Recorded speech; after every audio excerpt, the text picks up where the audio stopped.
If I've seen the governance,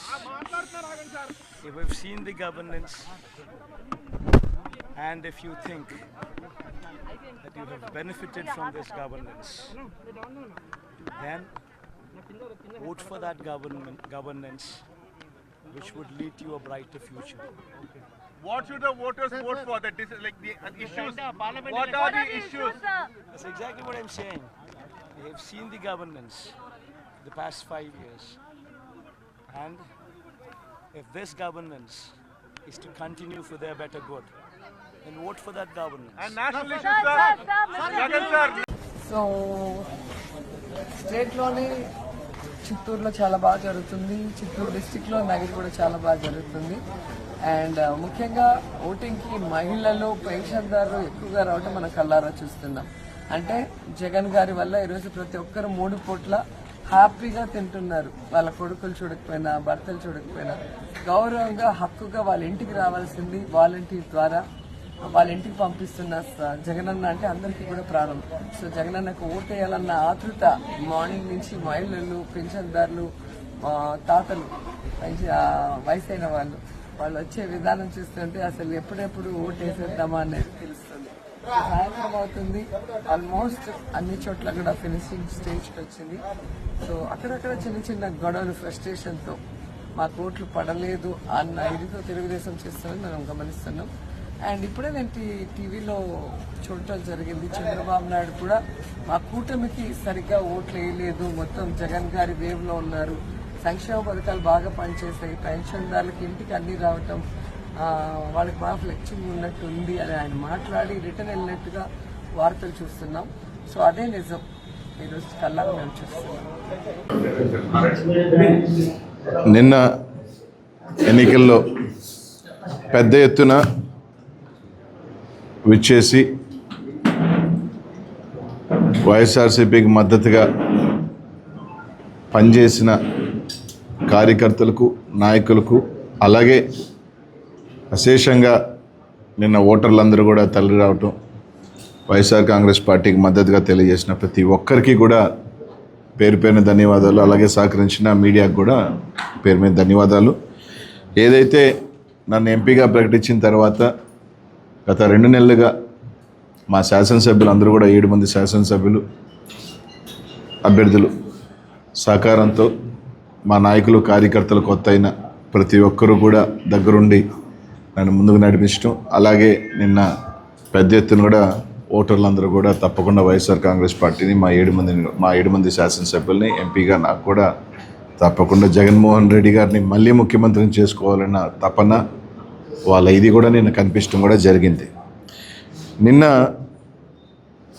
7కి 7 నియోజకవర్గాల్లో మీరు చూస్తే ఎప్పుడూ లేని విధంగా, అంటే ఎప్పుడో ఒక 15-20 సంవత్సరాల క్రితం జరిగిన వాతావరణం దాదాపు గత 10 సంవత్సరాలుగా మీరు తీసుకుంటే పల్నాడులో లేని వాతావరణం నిన్న చూడటం కూడా జరిగింది.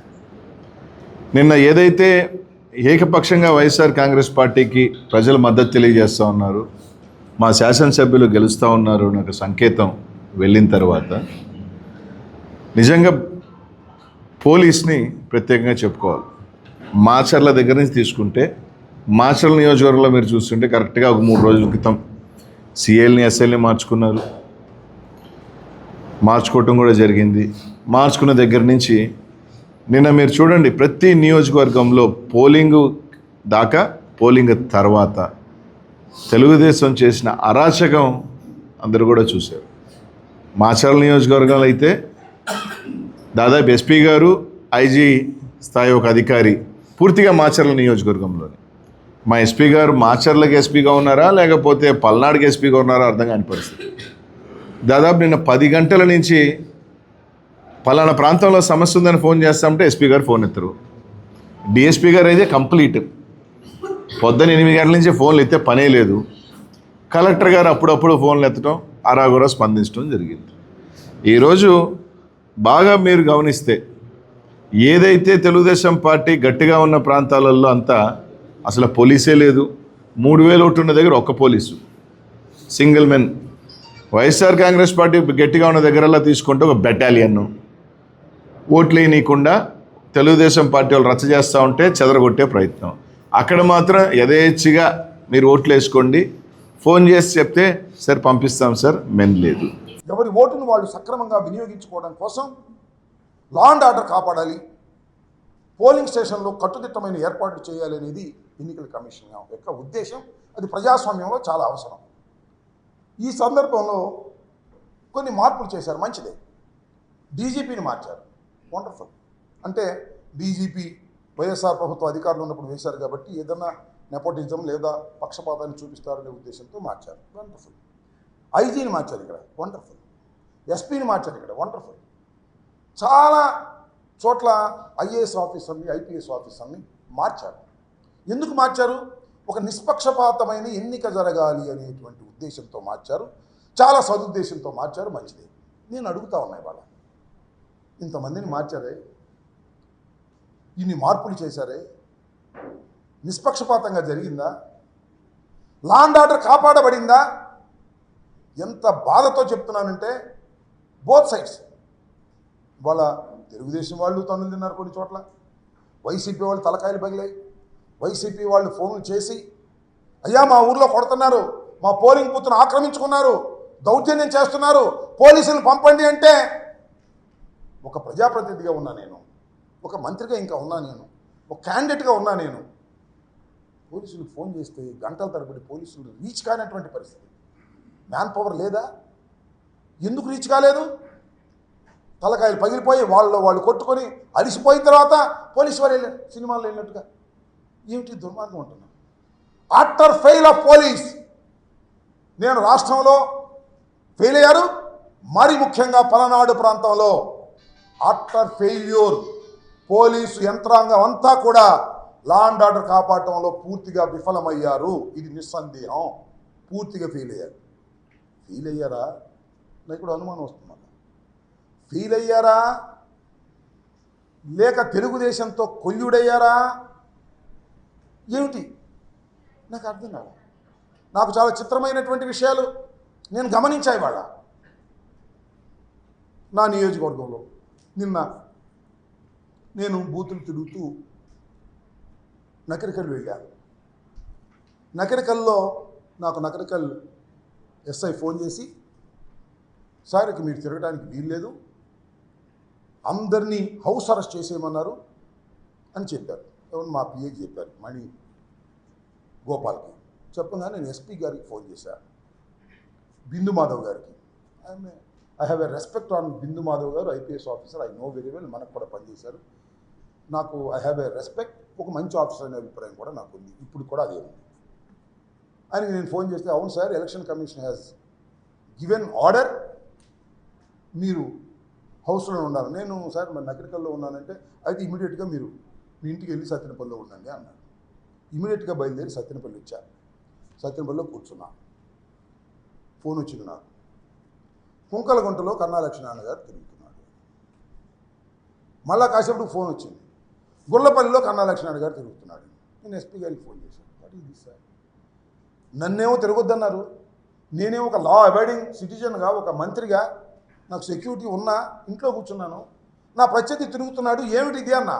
No sir, communication with the gap, ఆ ప్రత్యర్థిని కూడా ఆపేస్తాము అన్నాను. సరే అలా కూర్చున్నాను. చాగంటి వారి పాలెంలో కన్నా లక్ష్మణ్ గారి కొడుకంట ఆయన వచ్చాడు. వచ్చి మీ అంతు తేలుస్తానని వార్నింగ్ ఇస్తున్నాడు. అక్కడ నాకు ఫోన్ చేశారు. ఆ తర్వాత అక్కడ సిఐ ఉన్నాడు, రాంబాబు అని ఆయన, నా పేరు గల ఆయనే. ఆ సిఐకి ఫోన్ చేయడానికి ప్రయత్నం చేశాను, ఫోన్ ఎత్తలేదు.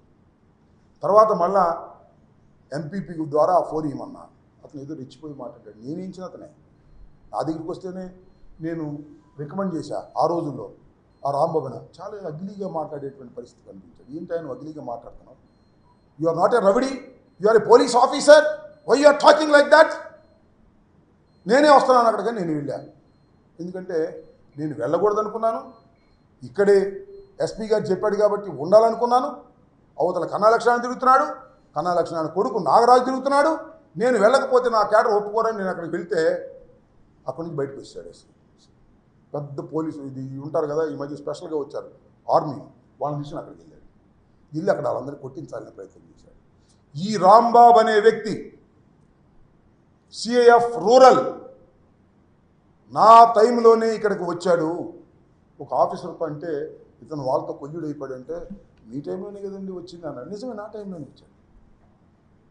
నేను ఎవరికి, నీకు మీ అందరికీ తెలుసు, నా నియోజక ప్రజలందరికీ తెలుసు, పోలీస్ ఆఫీసర్లు ఎవరన్నా రికమెండ్ చేస్తే నేను డబ్బులు తీసుకునే మనిషిని కాదు. ఈ రాంబాబు అనే వ్యక్తి నా టైంలో వచ్చి వాడు అమ్ముడిపోయాడు, నా ఆరోపణ. నాగరాజు దగ్గరికి వెళ్ళి డబ్బులు తెచ్చుకున్నాడు, నన్ను కూడా ఎక్స్పెక్ట్ చేశారు. క్యాండిడేట్ నన్ను చాలామంది అడిగారు, ఏమంటే పోలీసులకి ఏదో డబ్బులు ఇవ్వాలంటని. No, I'm a minister. నా రికమెండేషన్తో వచ్చినటువంటి పోలీసు ఆఫీసర్లను కొనేటటువంటి దుస్థితి నాకు పట్టదు, నేను చేయను అలా అని చెప్పా.